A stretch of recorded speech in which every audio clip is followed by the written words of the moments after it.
में है वो हाँ कहे, जो सदस्य विरोध में है वो ना कहे। मेरे विचार में निर्णय हाँ वालों के पक्ष में हुआ, हाँ वालों के पक्ष में हुआ, संवैधानिक संकल्प स्वीकृत हुआ। नेक्स्ट, श्री इम्तियाज जलील। चंद्रयान-3 जब चांद पर लैंड हुआ तो सारी दुनिया में हमारी दखल ली गई और पूरे देश में बड़े गर्व का एक माहौल था, खुशी का माहौल था। पूरी दुनिया हमें इस नजरिए से देखा करती थी कि ये वो देश है जिसकी पहचान इलिटरेसी के लिए की जाती थी। ये वो देश है कि जहां पर सड़कों के ऊपर गाड़ियां कम और जानवर ज्यादा घुमा करते थे। ये वो देश था कि जहां पर फीमेल इन्फेंटिसाइड के नाम के ऊपर हम बच्चियों को पेट के अंदर ही खत्म कर देते थे।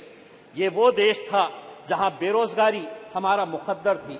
लेकिन आज ये देश बदल गया है और आज पूरी दुनिया इस देश को झुककर सलाम कर रही है। लेकिन अगर कोई ये समझ रहा है कि ये देश इसलिए बदला कि हम राजनीतिक पार्टी के नेताओं ने या कुछ राजनीतिक पार्टी के मंत्रियों और प्रधानमंत्रियों ने इसको बदला है, तो बहुत बड़ी गलतफहमी का हम शिकार है।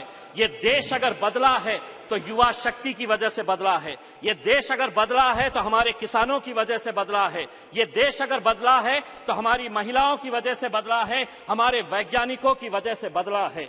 और आज अध्यक्ष महोदय, हम सब बहुत सारे सदस्य ऐसे हैं जिन्हें याद होगा कि एस्ट्रोनॉट राकेश शर्मा जब स्पेस के अंदर गया और उससे पूछा गया था कि वहां से भारत देश कैसा दिखता है, तो उसने कहा था कि सारे जहां से अच्छा हिंदुस्तान हमारा।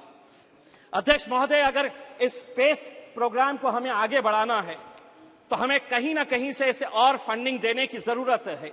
लेकिन आज इंडियन स्पेस रिसर्च ऑर्गेनाइजेशन की फंडिंग अगर हम देखते हैं तो क्या वजह है कि 2022 के फाइनेंशियल ईयर के अंदर 13,700 करोड़ रुपए का बजट घटाकर 12,553 करोड़ रुपए कर दिया गया था। अगर जीडीपी का परसेंटेज के हिसाब से अगर हम देखें तो भारत जो है वो research and development space program के अंदर बहुत कम पैसा खर्चा करता है, सिर्फ 0.65% ऑफ जीडीपी, जबकि यूएस 2.9% करता है, चाइना 2.2% करता है और इजराइल 4.9% करता है। अध्यक्ष महोदय, आज सुबह में जब आदरणीय मंत्री राजनाथ सिंह साहब को सुन रहा था तो उन्होंने बहुत सारे मुद्दों को टच किया। मैंने दोबारा सब्जेक्ट पढ़ा कि यह सब्जेक्ट है क्या, तो पता चला कि चंद्रयान-3 और स्पेस के अंदर हमारी उपलब्धियां।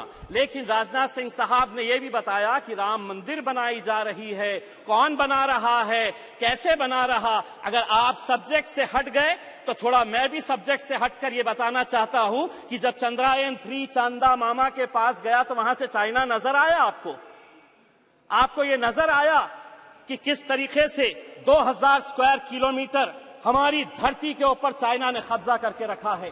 लेकिन अध्यक्ष महोदय, राजनीति अपनी जगह। एक मिनट माननीय सदस्यगण, मैं कई बार इस बात के सुनता हूं,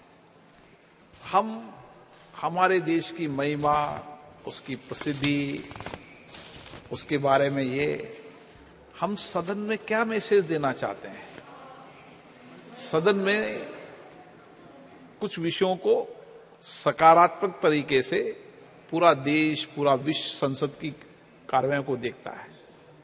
हम कह रहे हैं कि कोई ऐसा विषय नहीं बोलना चाहिए जिससे कि हम कमजोर नजर आए। भारत आज मजबूत है, दुनिया भारत की ओर देख रही है। आप सदन में थोड़ा सकारात्मक बात करें।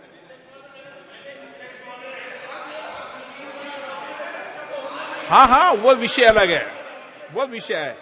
मनीष जी, आपका विषय ट्रैक के ऊपर मैं नहीं हटा अध्यक्ष महोदय। पढ़ते भी रहते हैं। अगर मंत्री जी अगर ट्रैक के ऊपर हटकर दूसरी बातों के ऊपर चले गए तो मजबूरन हमें भी थोड़ा सा ट्रैक के ऊपर हटना पड़ा। लेकिन अध्यक्ष महोदय, राजनीति अपनी जगह के ऊपर। मुझे आज खुशी है कि चंद्रयान के अंदर जितने लोगों का योगदान रहा है उसमें 4 मैं लोगों का खास तौर से नाम लेना चाहूंगा।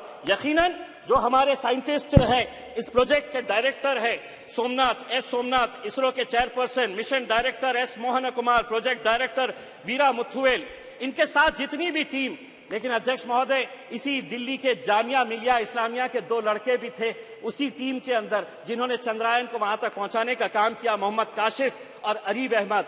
आसाम के एक लड़का और एक लड़की थी। आपने रिजर्वेशन नहीं दिया मुसलमानों को, महिला रिजर्वेशन के अंदर मुसलमानों का, लेकिन एक बच्ची इसरो के अंदर भी है जो आसाम से आती है, यास्मीन नाजनीन और बहरुल इस्लाम। तो हमें खुशी इस बात की है अध्यक्ष महोदय, हमें आज भी वो तस्वीर याद आती है कि जो 2019 के अंदर जब ये चंद्रयान 2 का मिशन फेल हुआ तो हम देख रहे थे कि कैसे वो साइंटिस्ट की आंखों के अंदर आंसू थे।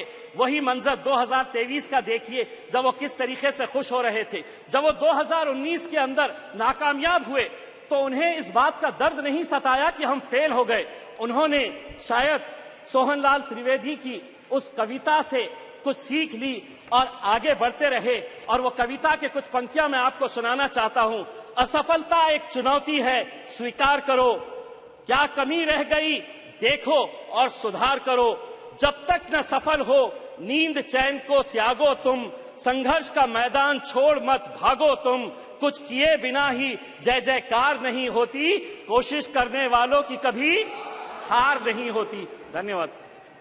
धन्यवाद। श्री उदय प्रताप सिंह जी। धन्यवाद माननीय अध्यक्ष जी।